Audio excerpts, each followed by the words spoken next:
It is both an honor and privilege to welcome all of you to the inaugural postgraduate course on Trauma 101, Basic Assessment and Trauma Care, hosted by the Davao Regional Medical Center's Health Emergency and Disaster Management Unit in partnership with the Department of Health Davao Center for Health Development po sa Davao Regional Medical Center.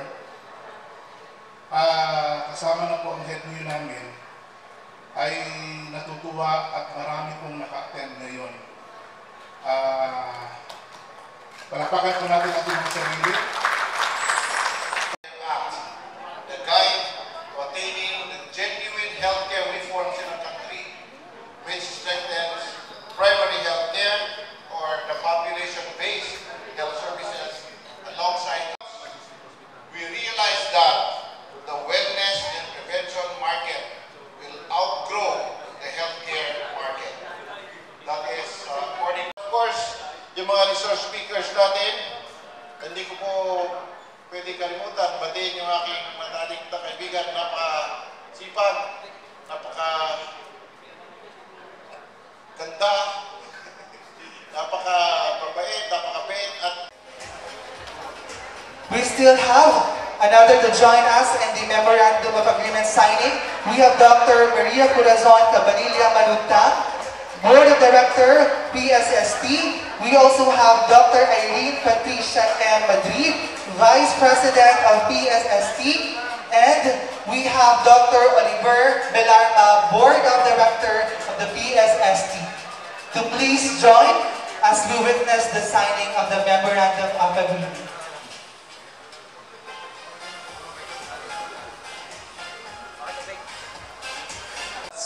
From 2021 data. So in 2023 and 2024, so these are the top 20 causes of mortality in the Philippines. So from the number 14, ang road injuries, nisaka siya to number 12. So meaning from 2021, 2022, there was an increased number. Naghan na admission is within the prime working age. So kinsa man ni sila. So these are like us, no? So I have no conflict of interest.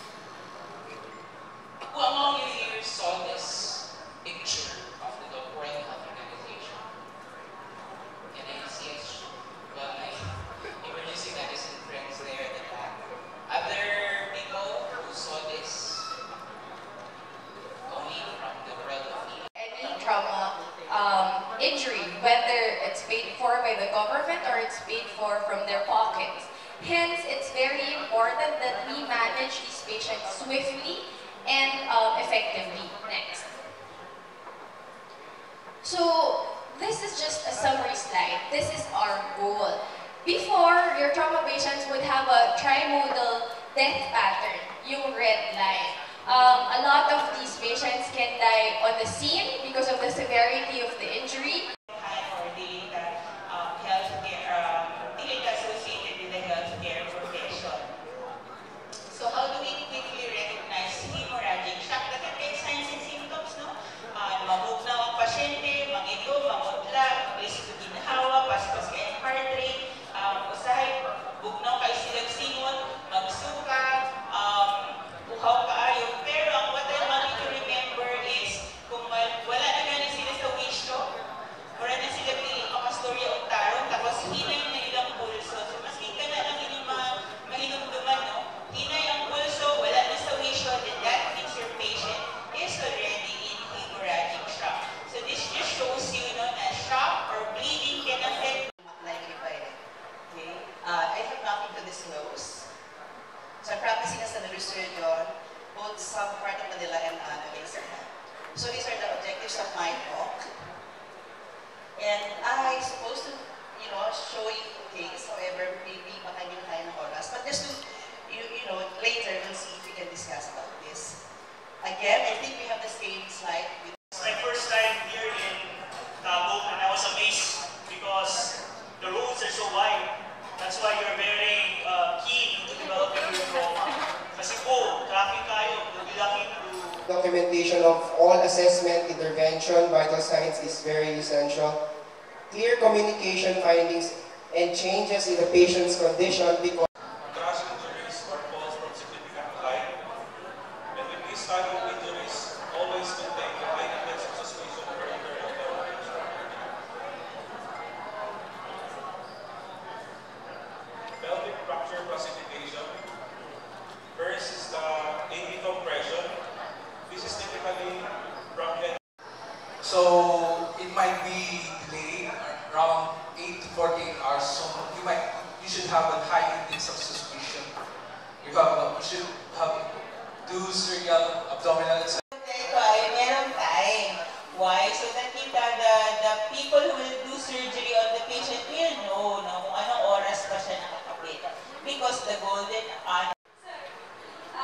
Ihukok mo ngayon sa hook yung...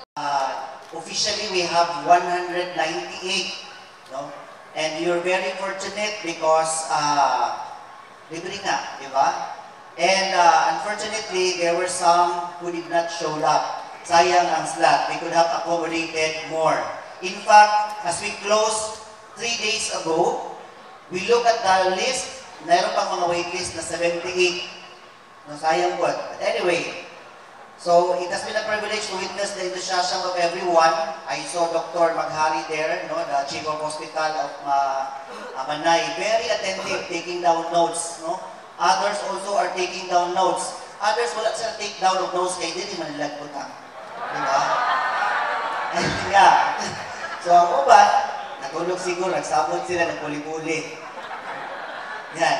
All united by a common goal, which is to enhance the trauma care in our region. And to mention, we have invited also hospitals from Caraga region.